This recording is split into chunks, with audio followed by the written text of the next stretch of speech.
Hello, it's Jimmy here. Alrighty, so just going to be a video talking about DPF issues here. This is a Fiat Talento.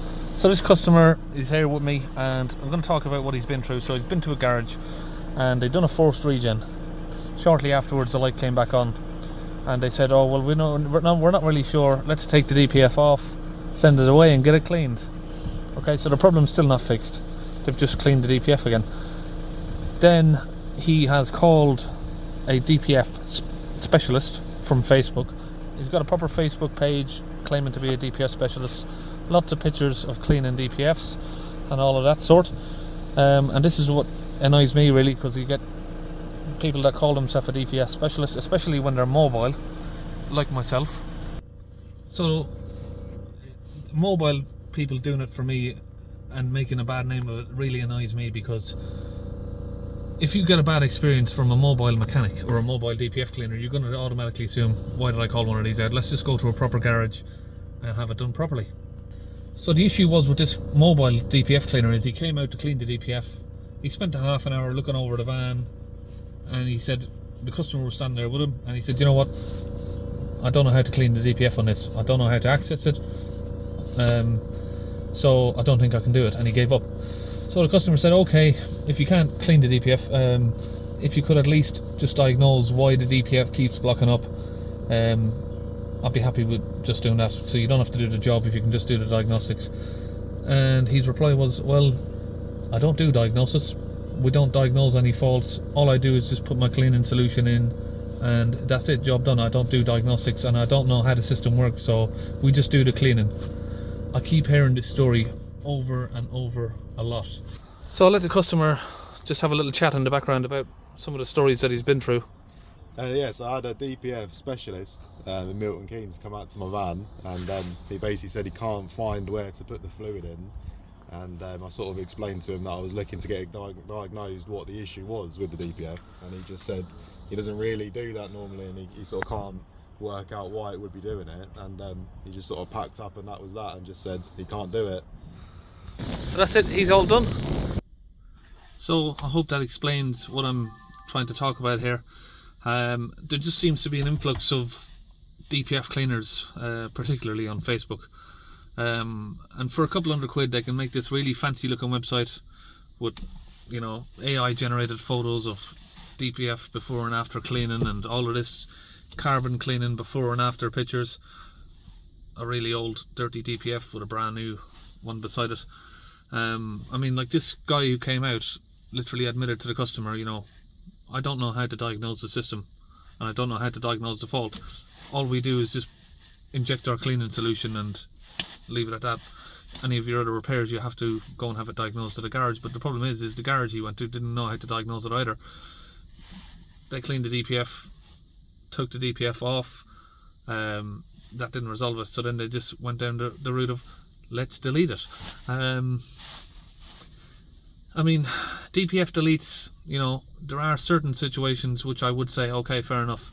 You know, like I've had a customer with a Land Rover Discovery Sport replace the DPF 4 times within 2 years, and it now needs another DPF. He's had a couple of them done under warranty, and now the warranty's finished.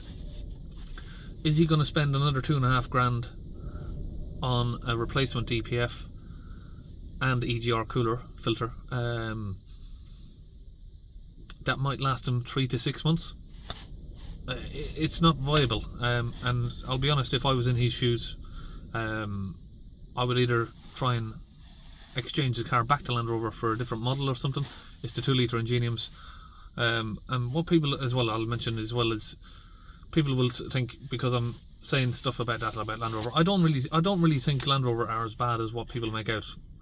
Certain engines are. Now, this 2 litre Ingenium, particularly in the Discovery Sport and Evoque, is not a great design. The DPF is too far away and it just doesn't work. If you get the 2 litre Ingenium in like an F-Pace, where it's the DPF sits at the side rather than under the car, it's a better design. They don't seem to have as many problems. So yeah, like that, like I said, just because you can't figure out what the problem is, don't just try and take the easy route of deleting the DPF. if I had a car that had a DPF delete, I'll be honest, I wouldn't really want it. There are situations, like I said, I would do a DPF delete myself if it was going to cost £2.5 grand for a DPF replacement that I know is not going to last maybe 6 months. It just isn't. It's not realistic to do that. Okay, but I'll be honest, is if I had a car that's had a DPF delete, I've had one in the past, and if you sit there idling the car for a minute or so, or you stop in traffic, you can just smell this horrible smell. They're not pleasant to be around.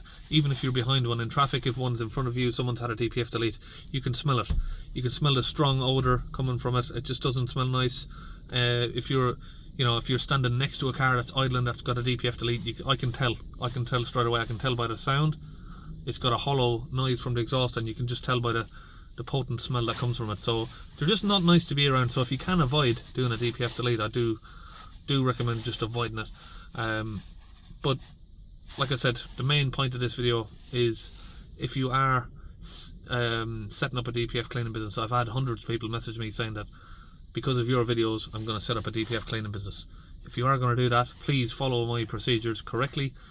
Don't just go around sticking fluid in people's car and saying goodbye to them, and when they call you back saying, well, I don't do any of the repairs, go and do it elsewhere. There are certain situations I do that myself, where I will explain to the customer, look, I will diagnose the fault. At least I'll tell them. If I can't do the repair, I'll at least tell them what they need to do. For instance, Vivaro, I've come across one recently. I can clean out your DPF, but your turbo's not working. Here's my friend's garage. You can take it over to him. He can do the turbo, I can do the DPF. But if you continue to drive the car or van with the DPF now clean and your turbo's not working correctly, you're going to block the DPF again. So take it over there, have your turbo done, and then you'll fix the problem. Those sort of situations again is where people will say, just delete the DPF. Okay, he's deleted his DPF, he's still got a turbo underboost, so he hasn't fixed the cause. So if you just fix the cause, you don't need to delete your DPF. So it doesn't work anyway. So you remap your car with an underboost code, and the turbo shaft has play in it. Guess what? Your car's going to drive worse than it was before the remap. So just like I said, there are certain situations where it's whatever the word is, it's agreeable, or whatever the word, I can't think, my brain's froze. Certain situations where you could say, okay, fair enough. But there are certain situations where people are doing DPF deletes where there is absolutely no need for it. And again, if you are doing DPF cleaning, please diagnose the car properly before you clean it. And if you can't repair, at least tell the customer what needs to be done. So that's it, end of that rant, and I'll see you on one of the next videos.